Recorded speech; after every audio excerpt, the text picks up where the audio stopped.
So once again, good afternoon. So in previous session, we discussed external communication interface. So wherein we discussed RS-232, universal serial bus, and infrared ray communication, right?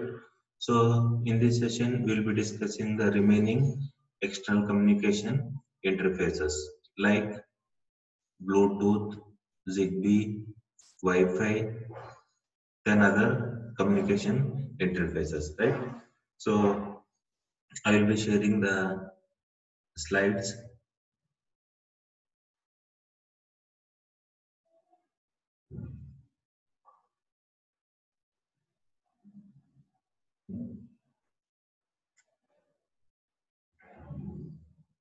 Can you see the slides now?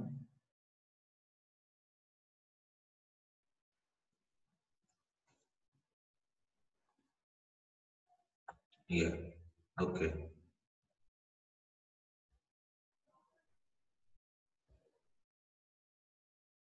Yeah. Next one is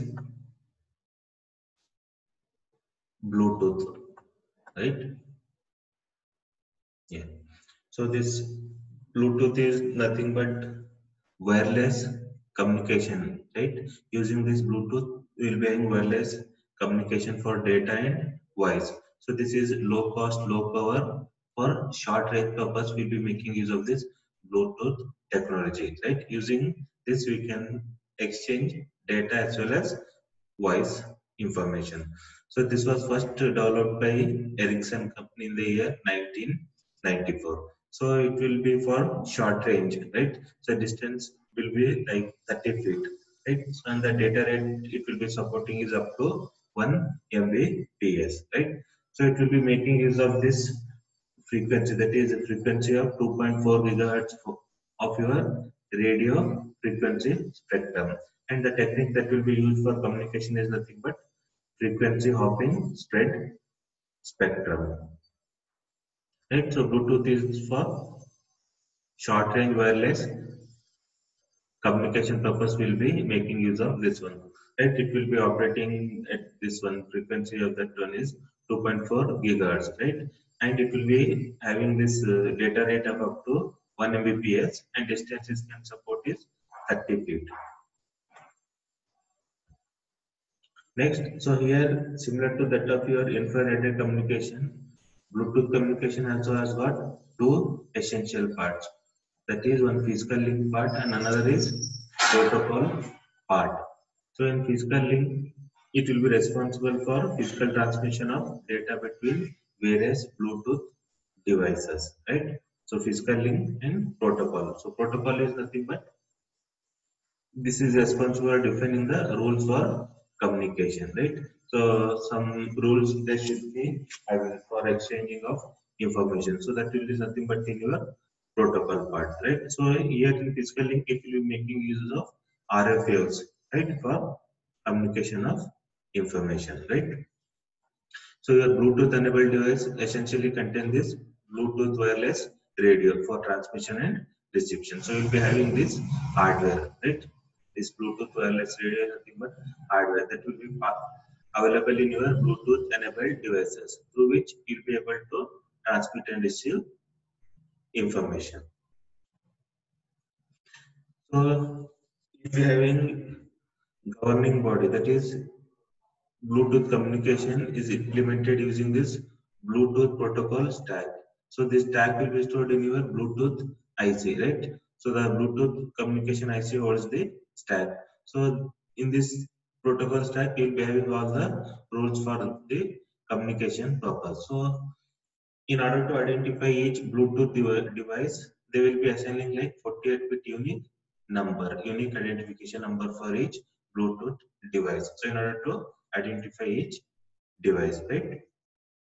So here this Bluetooth will be based on packet-based data transfer, right? So it will be exchanging information in the form of packets, right? Here it supports both point-to-point, that is device-to-device communication, or point to multi-point. Point to multi-point is nothing but broadcasting. One single device can send information to multiple devices. That is nothing but point to multi-point. That is broadcasting.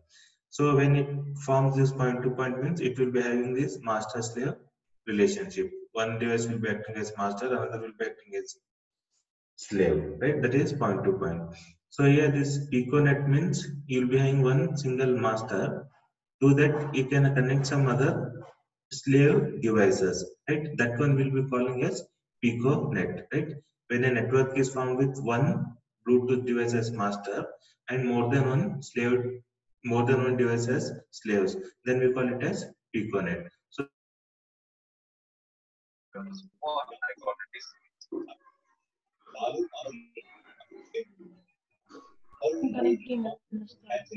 yeah, ಯಾಡ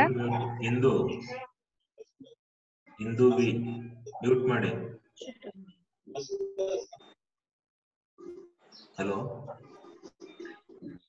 hello. Okay, what is the answer of not?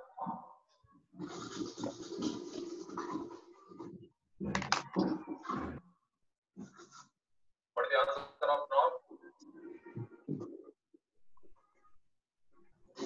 Yeah, hello. Can you hear me now? Can you see the slides? Hello.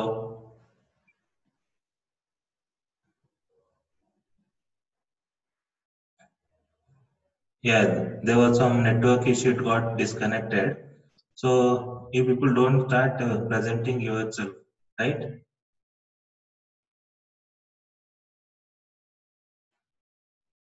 Getting? Yeah. So this piconet is nothing but you will be having one master device, and that master device can connect up to maximum of 7 slave devices. That network we call it as piconet. So this Bluetooth is for short range data communication in handheld embedded devices, right?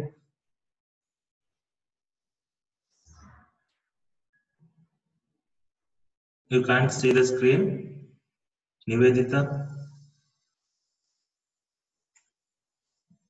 Nivedita, can you see the screen? Yeah. Right? So using Bluetooth technology, we'll be exchanging like ringtones, music files, pictures, media files, etc. between the neighboring Bluetooth enabled phones, right?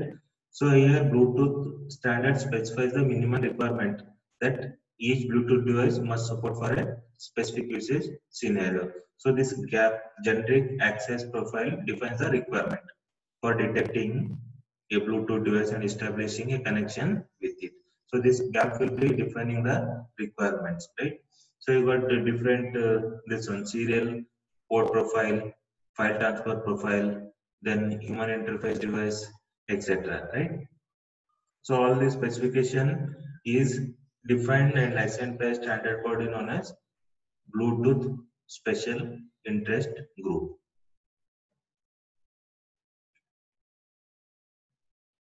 Next one, wireless fidelity, that is Wi-Fi.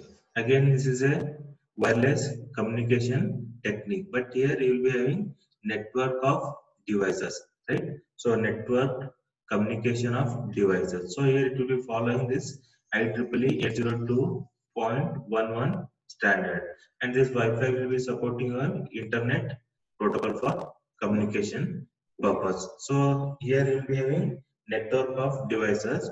So if you want to exchange information that network of devices, each device should have some identification, unique identification number should be there. So that is nothing but your IP, right? So IP address will be assigned to each device, so which is unique to device on the network, right? So here IP based communication wherein each device is identified by an IP address, which is unique to each device on the network, right? So in order to assign this IP and routing of packets, you will be requiring some intermediate agent.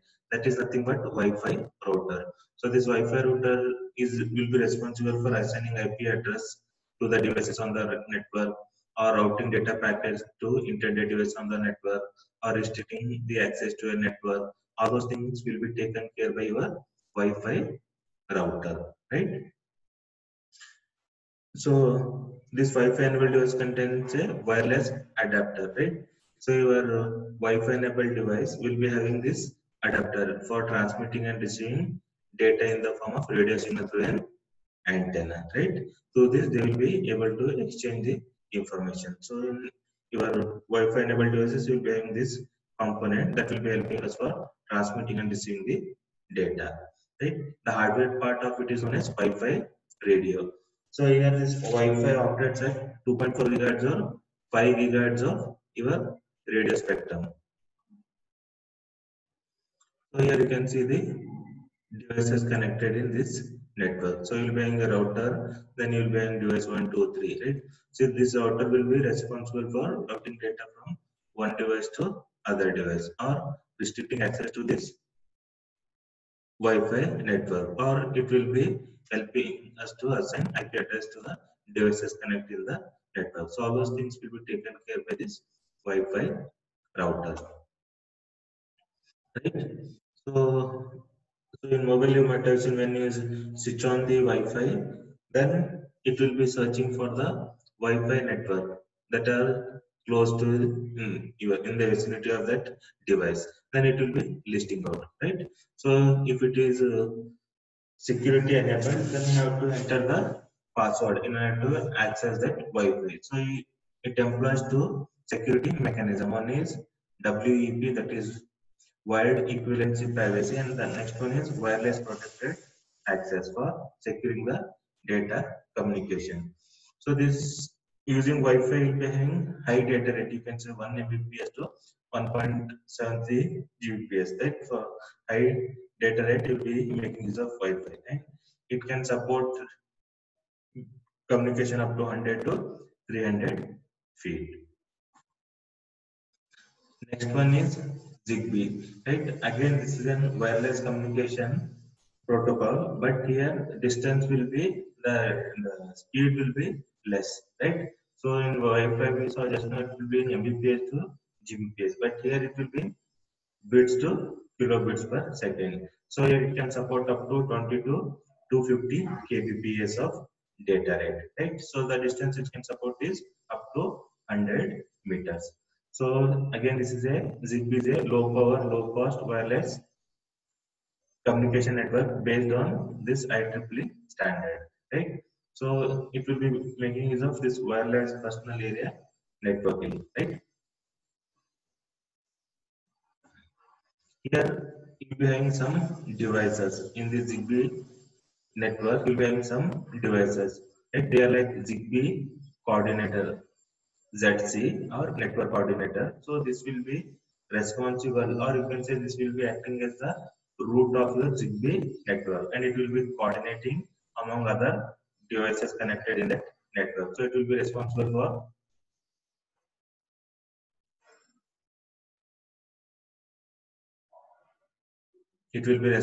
for establishing the initiating the Zigbee network, and it has the capability to store information about the network. So it will be acting as the root of Zigbee network, right?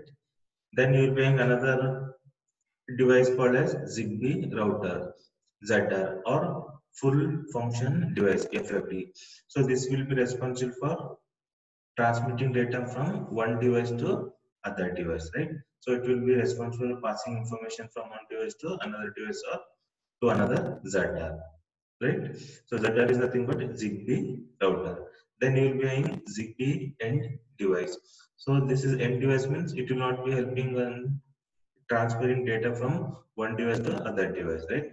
It can talk only with ZR or ZC, and does not have the capability to act as a mediator for transferring data from one device to another device, right? Just it can interact with ZR and ZC. This slide you can see, this is your ZED, that is Zigbee end device. So this is a Zigbee network where you will have all these components. ZR is ZigBee router, ZC ZigBee coordinator, right? So this will be responsible for initiating this network, and all those other work will be taken care by this ZC. The ZR is for transmitting or sending information from one device to other device, right? So this ZigBee end device, it will not be acting as a mediator between one device and other device. It is end device, right? So it will not be acting as a mediator for transferring data from one device to other. And so different application wherein the ZigBee used, like home and industrial automation, energy management, home control, security, etc. So many other applications you can see here. Then this is ZigBee specification is developed and managed by ZigBee Alliance. Then last one is General Packet Radio Service, GPRS. So here it will be using this mobile communication network like GSM for transferring of data, right? So it's a communication technique for transferring data over a mobile communication network like GSM. So it will be following packet based, right? GPRS is packet based communication, right? So the data rate it can support is up to 171 kbps, and it also supports your protocols like IP, Internet Protocol, point-to-point protocol, and X25 protocol for communication. So this is a older version, older technology. Now it is replaced by new generation data communication technology like Edge, LTE, etc., which offers high bandwidth for communication. So next is embedded firmware. So before I start embedded firmware, I'll be marking your attendance. Yeah. 1, you can answer. 2,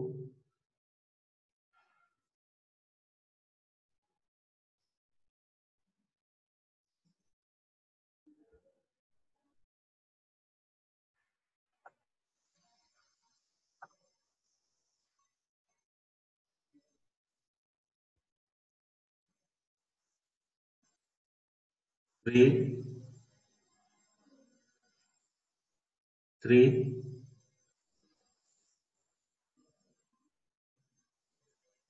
3 is there.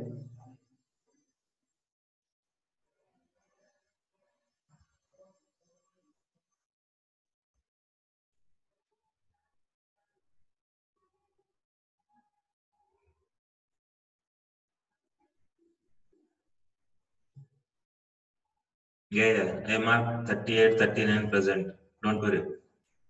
So can you see the slide now?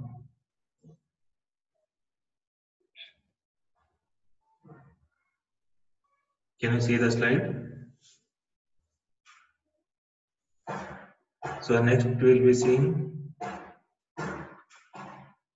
embedded firmware.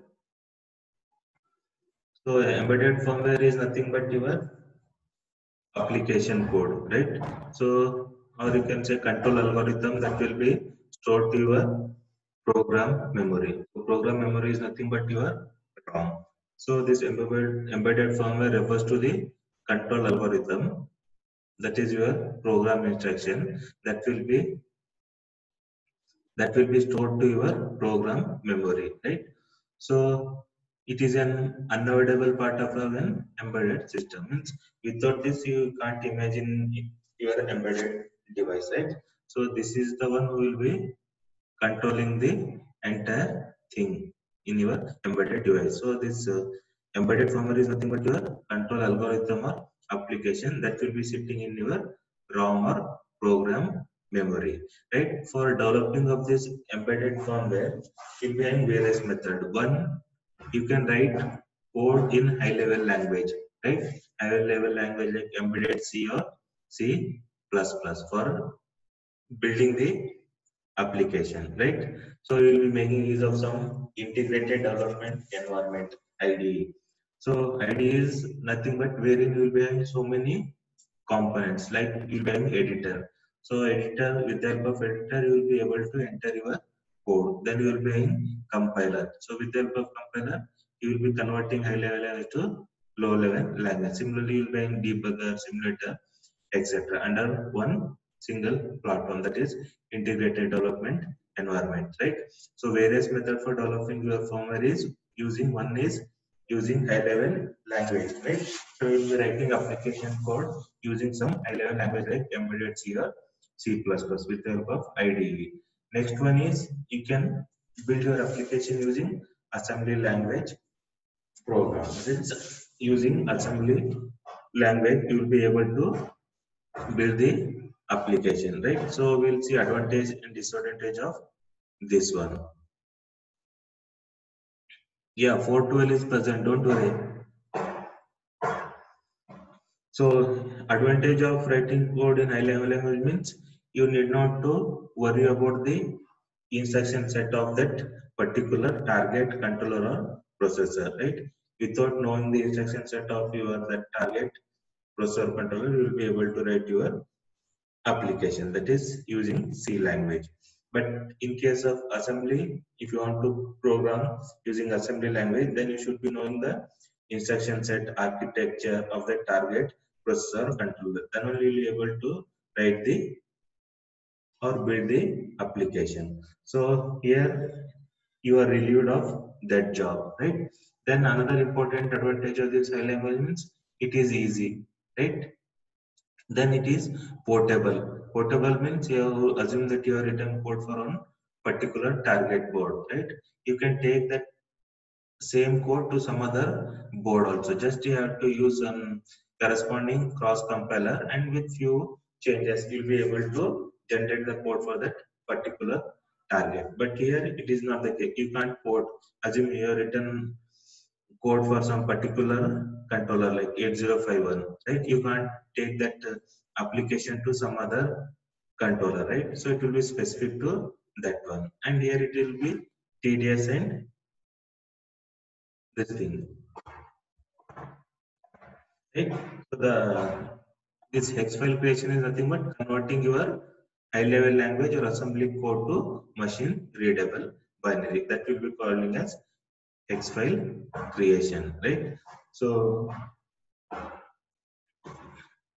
the advantage just now I mentioned, the code written in high level language is highly portable, right? You can same code can be used to run on different processor controller with little or less modification, right? So here it is the language or developer is not developer dependent.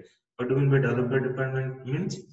Assume some programmer has written some application, right? So if the same code is, if some other developer wants to analyze the same code, then we'll be able to analyze it easily, right? So you can trace out the functionality of the program by just having a look at the program, right? So it is not depending like one particular developer will be writing in one style and some other particular developer will be writing in some other style. It's not the developer dependent, right? So because of that, all system development time will be reduced because easily you can understand the code written by some other developer.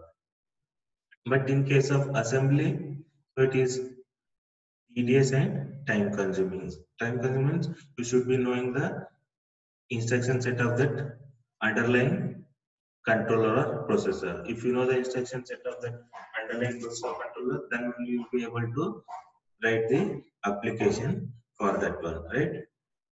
So the developer needs to know about all the instruction set of the controller. At least he should carry an instruction set reference manual with him, right?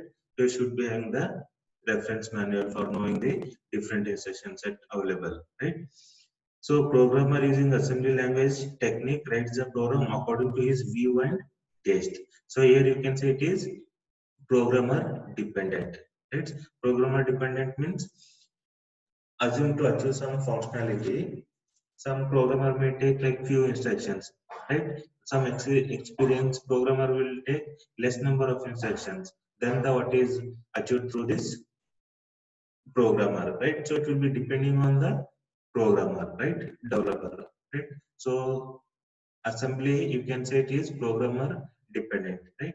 So same functionality can be achieved through a single instruction as an experienced person's point of view, or by 2 or 3 instruction is in own style. So it will be depending on the developer. So it will be difficult for second person to understand the code written in assembly, right? Even if it is well documented. So because of that, it is tedious and time consuming. You can't port this one easily from one device to other. Whereas code written in high level language, you can port that easily. Just you have to recompile with the target cross compiler, then you can easily convert that code to other the target controller or processor. Then here you'll be having two types of controller algorithm design existing embedded firmware development. One is using infinite loop, right? So you'll be having one infinite loop wherein you'll be having all the code. So example, while of one. So while of one is the infinite loop. You'll be starting from the beginning of the loop, then you will be encountering this closing curly brace. Then again you'll be starting from the beginning to end, beginning to end. So you'll be continuously looping, right? So jumps back to the top of the program. So you can again you'll start from the beginning, right? So this is one style of programming. For simple application, we'll be making use of this approach, right? Super loop based approach. So you'll be in one loop wherein you'll be embedding all the code. Then another method is you'll be splitting your functions into tasks, right? So it will be having some n number of tasks. In order to build an application, you will be dividing that application into different tasks. So these tasks will be scheduled by your scheduler, that is part of some general purpose operating system or real time embedded system, right? Real time operating system or general purpose operating system.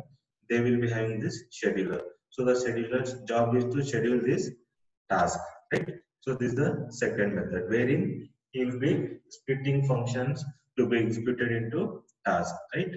So running this task using a scheduler, which is part of your general purpose or real-time operating system, right? So for complex application, we'll be making use of this type of method.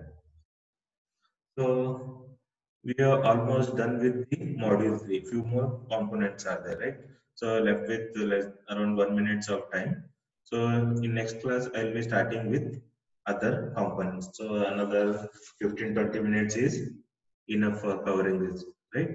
So we'll be finishing of that. Then we'll be starting with module 4.